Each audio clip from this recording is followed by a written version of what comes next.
And so obviously you want to find yourself more down there in that green zone. If you're in that yellow band, then you might think, okay, if we find ourselves there, what can we do to maybe get ourselves a little bit more closer to that green, and just make sure that we're being wise. So that's a resource you can use as you think about your event planning, and just have a conversation as leaders and event planners. We'll go back one or two there. Very good. Number 4, make decisions about how to manage each risk that you identified in step 2. Share your plans and your risk management actions with others involved to be sure that everybody's on board in your organization. And after your event, this is real important, after your event, it's important to do an evaluation. That's just going to be helpful for you right then and there to think about, okay, how successful was this? If we're going to do this event again this year, if it's a jack of golf tournament or a bowling night or a something out the lake, it's something that you're going to, maybe something, a barn dance, whatever it might be. Let's say it's your first one of the year and it's something that you're going to do again. Stop and assess that event and say, all right, how did that go? What could we do differently next time? And write that kind of thing down, even in next year, and the year after that, and the year after that. When you're graduated and gone, there could be other leaders who are going to take your place who could benefit from your good work. So think about doing that as well. Okay, so within the law, what topics must be covered?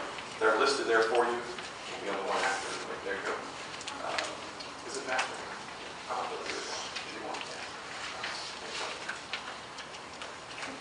The law requires us to cover alcohol and illegal drugs, hazing, sexual abuse and harassment, fire and other safety issues, including those things listed there. Yes, firearms, weapons, explosives. I know it's a little bizarre. Group travel, misbehavior at parties, and how to try to manage that, but keep people just making good decisions during your event. And then adoption by your group of a risk management policy. So let's jump right in. All right, alcohol risk. Quiz questions here. I know. True or false? Students over 21 years of age who are enrolled at or in an ongoing student-institution relationship with HPU may drink while off campus. True or false? Yeah, I see some falses and some down thumbs. Good. That's correct. You are correct. It is a false answer. Student, doesn't matter where they are, doesn't matter how old they are. Howard Payne students may not drink while on or off campus. So you want to make sure your event participants understand that. The next one. The university handles violations of the law regarding drug usage very seriously, up to suspension or even expulsion. True. I see some nods. Yeah. All right. Good. That's true. We do take that seriously. And so you need to know that as you're, again, just thinking about your events, activities, sort of even the folks that you're bring into your organization, make sure that they're going to live up to your expectations. True or false? Student organizations may be held accountable for individual student behavior at gatherings or functions coordinated by the organization. True. Yes, I see some nodding of heads. So again, that's why if your organization could be held responsible for something that somebody else does at your event, you want to make sure that you're watching out for that kind of thing and making sure that people are kind of keeping in line and understanding that the difficulty that would flow from that would even fall back on your group, and so you don't want to have that happen.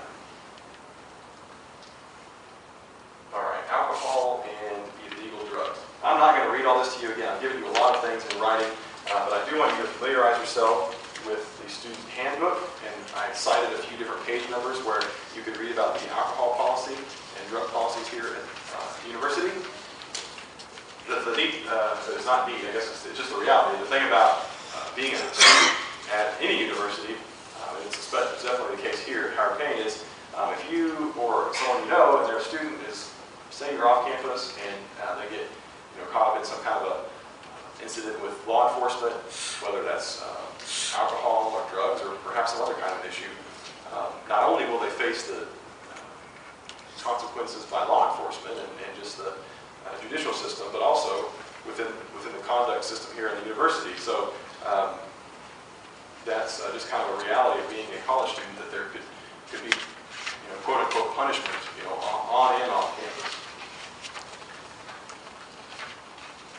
All right, let's talk about hazing. hazing for a little bit. This is one that we always want to keep in front of us. I know not every group in here is a pledging organization, and we'll look at some statistics in a moment, and we'll kind of see why there are other groups here besides our pledging organizations.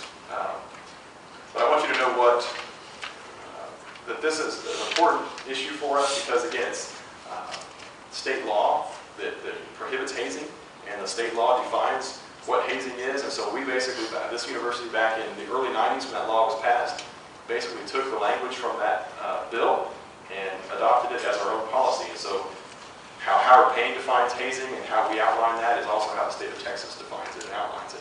And we're accountable for that, so we need to be aware of it. And you can read that for yourself. What's the definition? It talks about intentional, knowing, or reckless act. It can be on or off campus of a university or college. It can be by one person or others acting together. It's directed against a student or students, and it typically is going to either endanger mental or physical health or their safety. And it's usually for the purpose of being initiated into some kind of a group or maintaining membership in some sort of a group. And again, this is about an educational university. An educational institution like a university. That next slide on your handout has some statistics. It's actually not on there. This is a quiz again.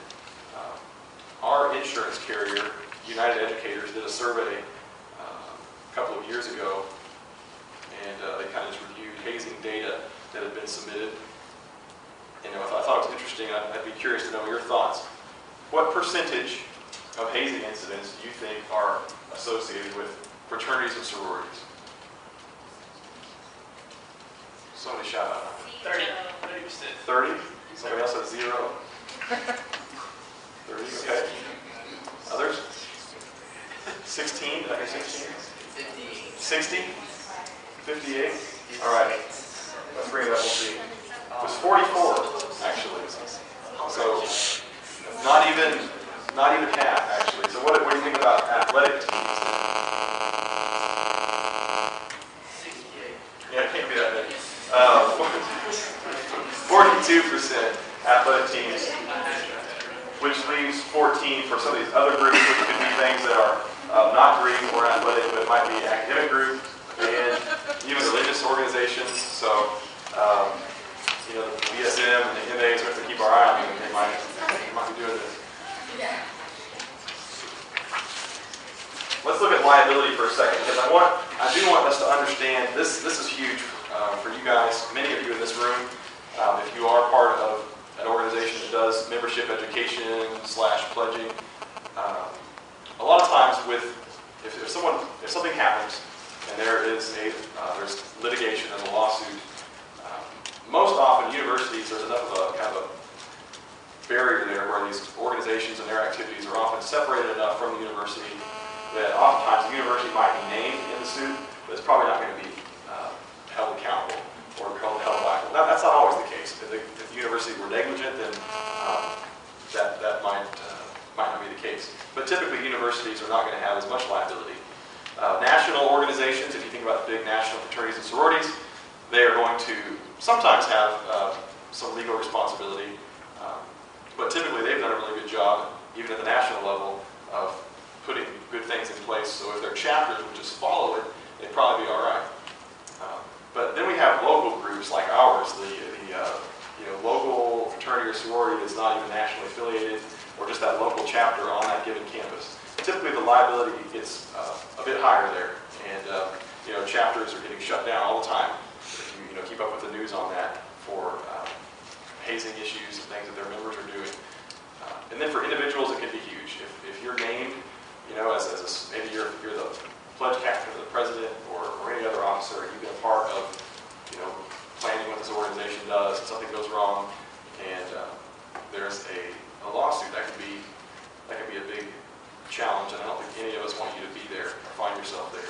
So just be aware of that. That's why this is so important. Besides the fact that hazing is against the law, it can also just haunt you for a long time in terms of just reputation, financial, and just your own conscience. So I want you to just be so very